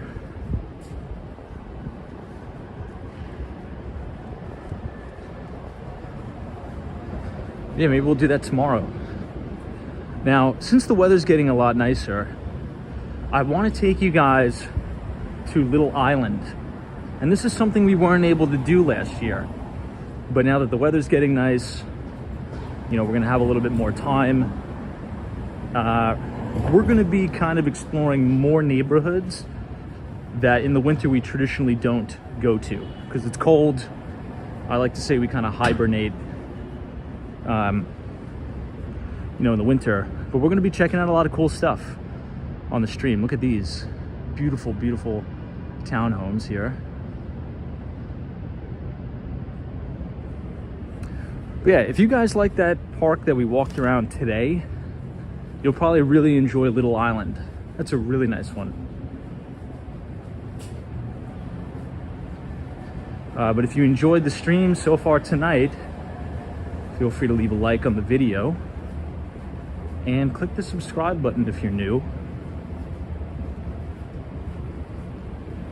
We do these almost every single night,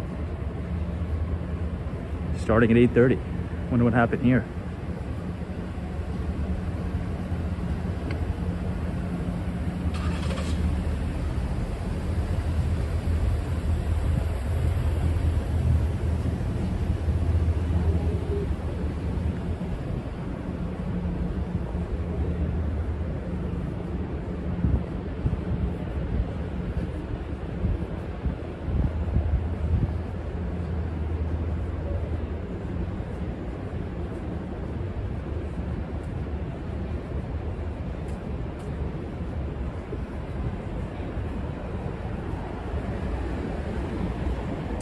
So when I get back from Miami, which is going to be middle of next week, that's when we are going to officially launch our second channel, which is going to be a little bit, well, not a little bit, it's going to be solely focused on the financial markets in a better setting that is better for replay, I should say.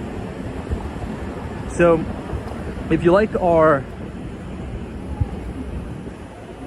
how should I say, newsletters that we send out about the financial markets, it's going to be that style, but in video format, probably maybe 3 times a week.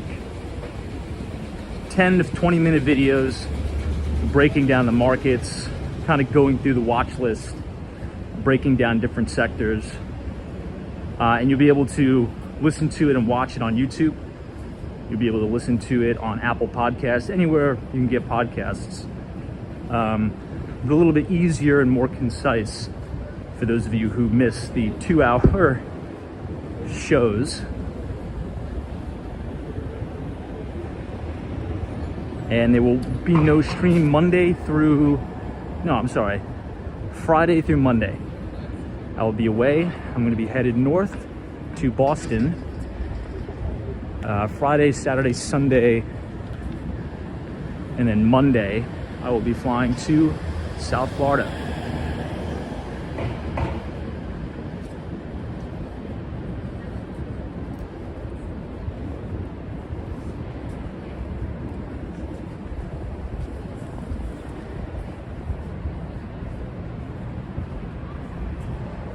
Someone says, will it be on Spotify?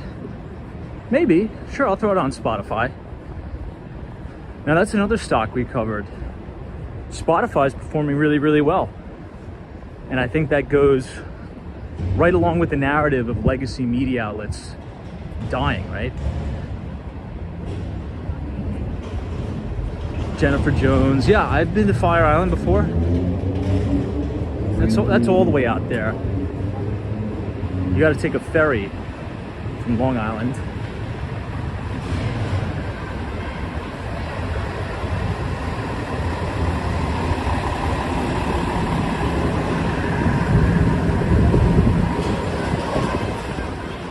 Carnegie Hall.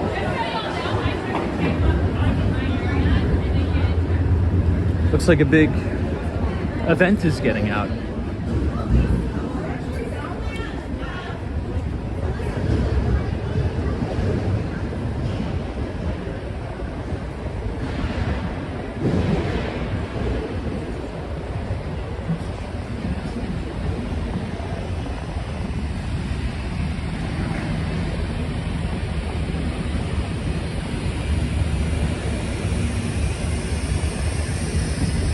So I was looking at the TV ratings, right? And prime time, is it prime time with Anderson Cooper? Is that what the show is called? For CNN, I think that's their top show.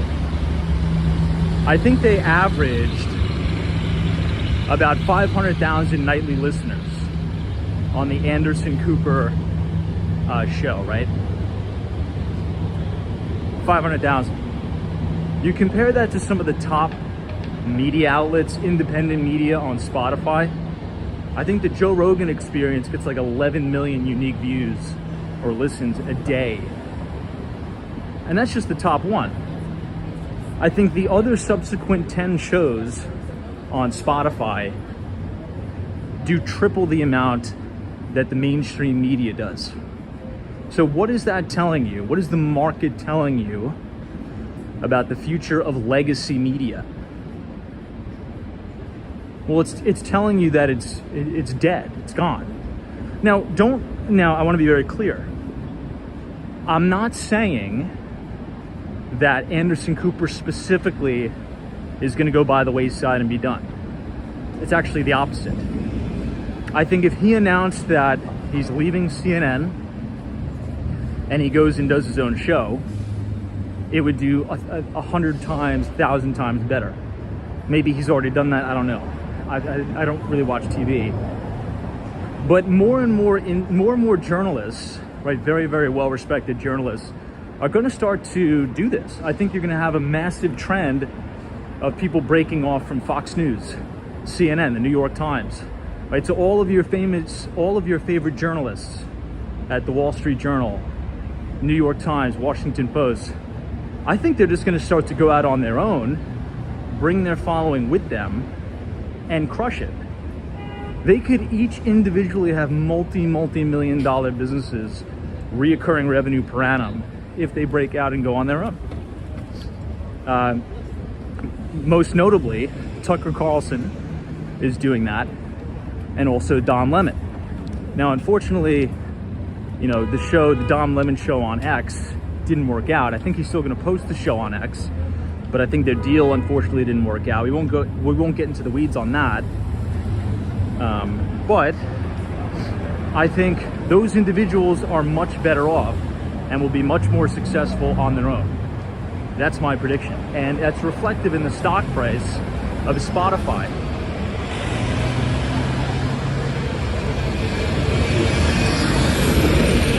So it's always important to kind of watch those trends. Another one is Chris Cuomo. Chris Cuomo was probably, if not one of the top guys, the top guy at CNN, right? Now, I think he was fired or he quit. I don't know what happened there. But he's created his own show. I think it's his own show. And I think he's going to kill it and do way, way better now that he owns his own audience. Now, I don't agree with everything Chris Cuomo says, but he's a very good interlocutor. He's a very good communicator. Let's actually not go this way. And the guy is very persuasive, and he has very good interpersonal skills. And I think he's going to crush it. So this is going to be an important trend to watch. I wrote about this a little bit in our Behind the Street newsletter. We covered the stock Spotify a little bit. If you guys want to read that equity research report yourself, feel free to scan the QR code on your screen and punch in your email, and you can subscribe to our Substack. So if you enjoy the conversations we have each night about the financial markets, about New York City real estate, join our Substack for free. You could type !news, NEWS in the chat, or again, just scan that QR code. We send it out to all of our Walks in Wall Street subscribers every other Thursday. But guys, I do have to go because I have to be up early. I want to thank everybody for coming out on this beautiful New York City night. And I will see you tomorrow. Happy Q2. Have a wonderful, prosperous, and successful Tuesday. And we'll see you all right back here live from New York City tomorrow night at 8. Richard Vogel, Duke, MD says he's on News Nation. That's the network, News Nation. Keith says News Nation as well. All of our moderators, I appreciate it. Thank you so much for joining. Oh Wise Owl. Jennifer Jones, David Armstrong, thank you for joining us. Carter, always a bull market somewhere. You just need to know where to look.